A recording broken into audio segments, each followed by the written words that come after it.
Hi there, I'm Jeanette Lane for Simply Cards and Papercraft, and in today's video I am super excited to be sharing this masking technique with you. Now I'm going to do some stamp masking with the Country Diary of an Edwardian Lady A4 size stamp set that's included in issue 193, and I'm also going to be using some of the papers and toppers also included with the issue. So let's jump into this masking tutorial. Now you may be familiar with stamp masking, so using a masking sheet to create stamp masks and layer up your stamps in a gorgeous and artistic way, or you can maybe use sticky notes. So today I'm going to be using Cosmic Shimmer masking fluid to mask my stamps and do a little bit of layering. I'm going to be using some Cosmic Shimmer shakers as well. You're going to see how easy it is. I think it's a lot easier than creating stamp masks, either stamping on sticky notes or using masking sheets. Okay, to start off, I have my stamping platform and I have picked out some of the stamps. So I grabbed all the butterflies and the little bees here to add to my card front. And I'm gonna stamp them first. This is an A6 size piece of cardstock, white cardstock. So I'm going to secure my cardstock with my magnets, and then I'm going to grab all of my little stamps.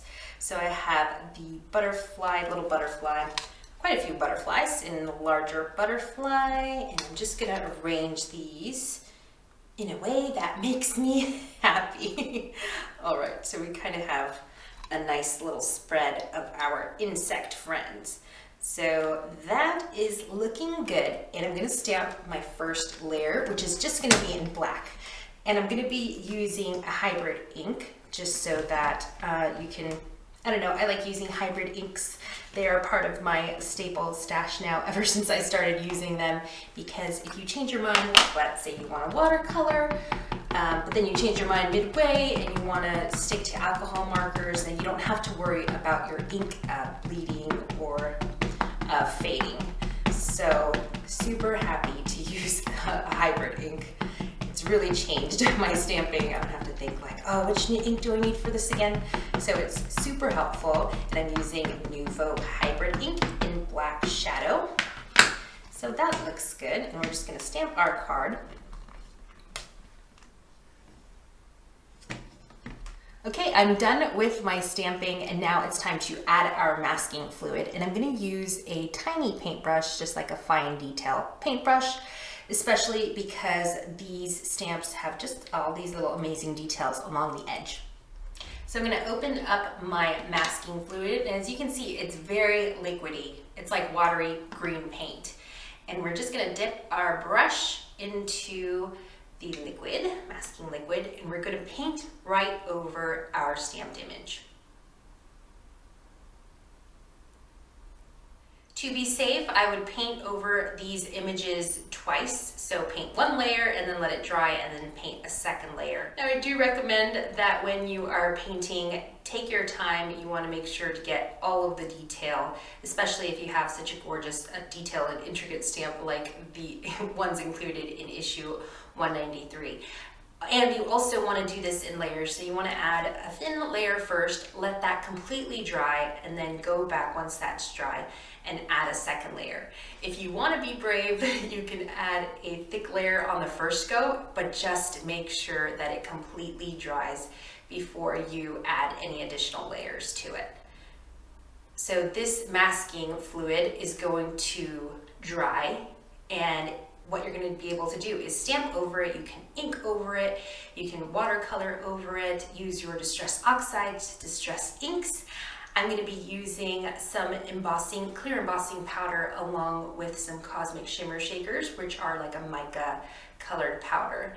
And what that's going to allow us to do is to create lots of layers, stamp layers on top of our initial stamps right here. But these are going to be kept nice and clean and give us that really contrasted effect of the artistic layers, which we're going to see in just a bit, but also against the clean, simple black and white stamped images. Here's one that I've done earlier, and if you touch it, it's a little sticky. And basically how it works is once you've added your additional layers on top, done all your stamping, any inking or coloring that you're gonna do, then what you do is make sure your finger is clean, your fingertip is clean, and then you just rub off the stickiness, and you can just kind of, like you'll see in a while, you just burnish it and kind of peel it off really slowly. Okay, so now it's time to add our additional layers. So I'm gonna grab my stamping platform one more time and secure my card back in place with the magnets. And I'm gonna grab my stamps. They are clean and dry, and then I can arrange these in a different way. So I'm gonna put the medium-sized butterfly here, kind of right over that large butterfly to give us that nice overlapped effect. And then I'm gonna put that large butterfly there. I've arranged my stamps where I want them, so now I can close my platform, and I'm gonna grab some clear embossing ink. And I'm gonna be using Wow Embossing Clear Ultra Slow Drying Ink Embossing Ink, which is my favorite embossing ink. It's super juicy, I love it. Okay, so we're gonna ink these up.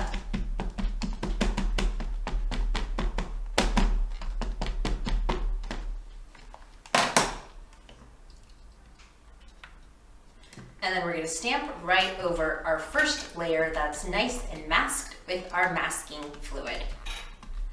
So there you can see the faint outlines of our embossing ink. And what I'm going to do now is use some Cosmic Shimmer Shakers, and these are mica powders. So what you can do is sprinkle it directly on top of your card, or you can paint with it, just sprinkle a little bit off of the side. And pick it up with a brush, and we're just going to go over our entire card. Now the mica powder, the shimmer shaker, will fuse to the embossing ink.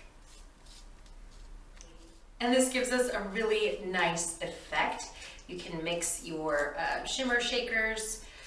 You can do like stripes, do one color and then do a different color every other stripe. Now what's great about these shimmer shakers is that I'm kind of painting with them, but you can mix and match them and you can do a gradient. So what I'm going to do is kind of start down here with this orange rust color, but then I'm going to work up to like a red. And it's going to give us a nice effect. You can also sprinkle your shimmer shakers directly onto your card. And I forgot to mention the colors I'm using. So the red is Raspberry Rose and the orange is Pumpkin Smash.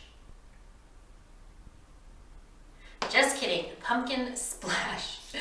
Kind of got that a little confused. Sorry guys. It's time to peel off our masking fluid now that we have our medium on top. And because this is such a colorful medium, it can get all over the place. So you want to make sure to check your finger, make sure it's nice and clean. And then all you do is just kind of rub at the edge of your stamped image, your masked image, and peel off that masking fluid.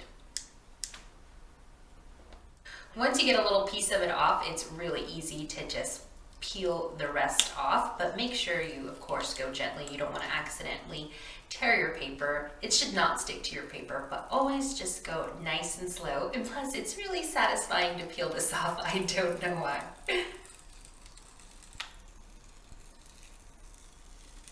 And there's our gorgeous masked effect. And now we can finish the rest of our card. Now to finish off our card, I wanted to just mat this onto this gorgeous butterfly pattern piece of paper that I have found inside of the paper pack included with the issue. And of course, there's different ones that you can pick. They're all so beautiful. I don't know which one to pick. I'm going with the greenish one. So we're just going to glue that on here and then trim off the excess and add it to our card base. And of course, we're going to cut out one of these toppers, or you can also stamp one of the sentiments onto your card front. And our masked card is done. I hope that you enjoyed that tutorial, and don't forget to pick up your copy of Simply Cards and Papercraft issue 193 so that you can have a play with the Country Diary of an Edwardian Lady A4 size stamp set, along with the 32-page paper pack of gorgeous designs. You can get that at craftstash.co.uk, moremags.com, or at your local newsstand and craft stores.